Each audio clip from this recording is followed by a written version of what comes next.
Kevin Roberts. I'm an educational consultant and a learning specialist, and I'm also the author of Cyber Junkie, as well as Movers, Dreamers, and Risk Takers, Unlocking the Power of ADHD.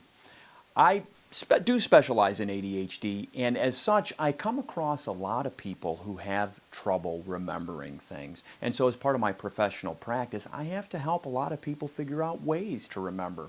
So that's what we're going to talk about today, tips on remembering things. One of the greatest techniques is something called mnemonic devices.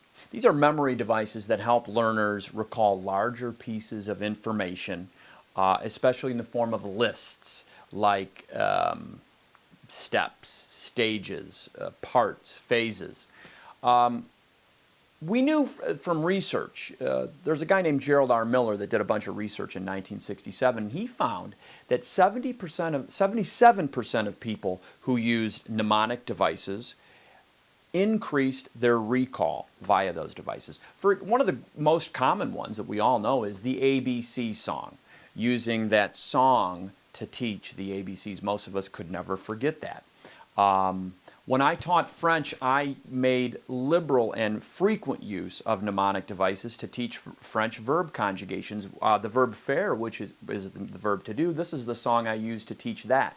Je fais, tu fais, il fait, elle fait, on fait, nous faisons, vous faites, ils font, elles font. I have students 15 years later who still remember that song. When I was in high school, I had a teacher named Father Donaher who taught ancient history, and he had a 25-verse song to teach biblical history.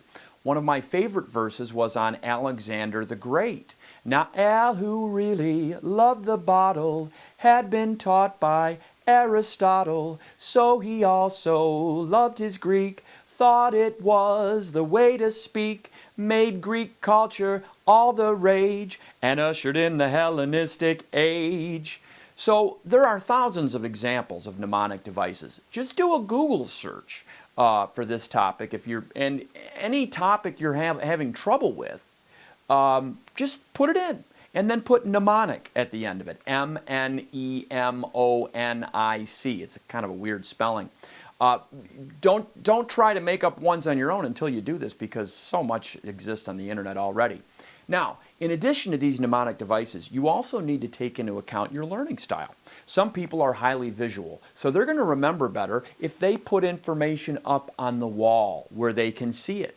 Other people, like me, are more auditory. So if you're an auditory person, make tapes with the information and listen to those tapes, and that's going to be the thing that might help you more effectively retain information. And yet other people are kinesthetic. That means they like to move. So they're going to remember things better when they're on the move. So if you're a kinesthetic person, try reading on a treadmill. Try going over flashcards while you're taking a walk. I had one very kinesthetic 9-year-old girl who was struggling to memorize her times tables. Guess where we did it? On a trampoline. Doing it on the trampoline drastically increased her retention. One last point, if you're struggling with memory, the most important and powerful device I have ever encountered is the smartphone. Use your smartphone reminder system to remember. I'm Kevin Roberts, and thank you so much for watching.